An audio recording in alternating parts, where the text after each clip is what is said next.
In the heart of the village of Odogwu, where red earth met the sky and the rooster's crow marked the rhythm of life, there lived a widow named Mama Ifeanyi. She was known for her kindness, her laughter that carried through the palm trees, and the wisdom in her old eyes. Her only son, Ifeanyi, was her pride, the one she raised alone after her husband's death.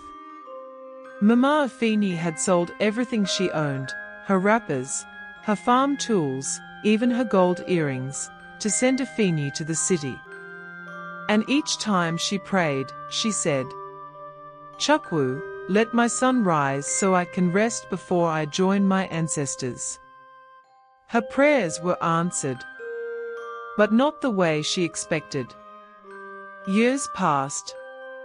The little boy who once fetched water from the stream became a man of the city. He called less often, but Mama Ifeanyi never complained.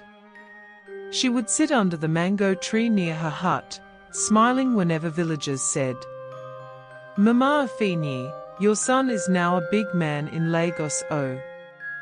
One Harmattan morning, a shiny black jeep entered Odogwu village, raising dust as it stopped in front of her hut. Ifeanyi stepped out, wearing dark glasses, a gold wristwatch, and shoes that gleamed like water. Behind him came a young woman with perfect skin and a proud face, his wife, Amaka. "Mama!" Ifeanyi shouted, spreading his arms wide. Mama Ifeanyi rushed forward, tears streaming down her face as she hugged her son tightly. "My son, my own blood. Chukwu Dalu. You have come back to me," she cried. He smiled, a little awkwardly, brushing his clothes. "Yes, Mama. I told you I'd make you proud." For a few weeks, Ifeanyi stayed in the village, giving Mama gifts, wrappers, rice, and some money. He promised, "Mama, I will build you a fine house. You will no longer sleep on a mat. You deserve better." Amaka nodded but said little. Her eyes often roamed the small compound, her lips curled in quiet disgust at the mud walls and smoky kitchen.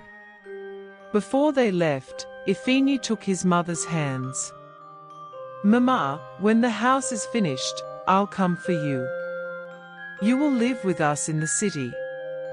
Mama Ifeanyi's heart swelled with joy. She danced, sang, and gave her neighbors palm wine to celebrate. Her son had remembered her. Months later, Ifeanyi returned with a driver and told her, "Mama, your city house is ready. Pack your things." Tears of joy filled her eyes as she looked around her hut one last time, the place that held her husband's memories and her youth. Finally, she whispered, "My son has come through." In the city, everything looked like a dream. The house was big, with glass windows, white walls, and a gate taller than the tallest palm tree. At first, life was sweet. Mama Ifeanyi cooked for them, told stories to her grandchildren, and prayed every morning for her son and his household. But soon, things began to change. One afternoon, Amaka came into the kitchen, her face twisted with annoyance. "Mama, please don't use this pot again. It's for jollof rice, not your village soup." Mama smiled gently. "Ah, sorry my daughter. I didn't know. I'll wash it." But that was just the beginning. Amaka started complaining about everything, the way Mama talked, dressed, or even prayed. She whispered to Ifeanyi at night, and in the mornings, Mama could feel the coldness in her son's greetings. One day, as Mama swept the compound, she overheard Amaka's voice through the window. "Your mother is taking over this house. If you don't send her back, I will leave." Ifeanyi said nothing for a while, then sighed. Okay, I'll talk to her. Mama's broom fell from her hand. Her heart broke. That evening, Ifeanyi sat beside her and said quietly, "Mama, maybe it's better if you go back to the village. The city is too stressful for you." Mama's hands trembled. "My son, you want me to go back? Did I offend you?" "No, Mama," he said quickly, avoiding her eyes. "It's just, you'll be more comfortable there." She looked at her son, her blood, her life, her sacrifice, and tears rolled down her wrinkled cheeks. "Ifeanyi, when your father died, I was the one who carried you on my back to the farm. When you were sick, I sold my clothes to buy medicine. And now that you are rich, you send me away." Amaka's voice echoed from behind, "Mama, don't make this dramatic. You'll have your peace in the village. We'll send money." That night, under the cold eyes of the city lights, Mama Ifeanyi packed her small box. No one escorted her to the park. When she reached Odogwu village, the neighbors gathered around her in shock. "Mama Ifeanyi, why are you back? Didn't your son say he would take care of you?" She smiled faintly and said, "My son has done well. I just missed home." But inside, her heart bled. Life went on.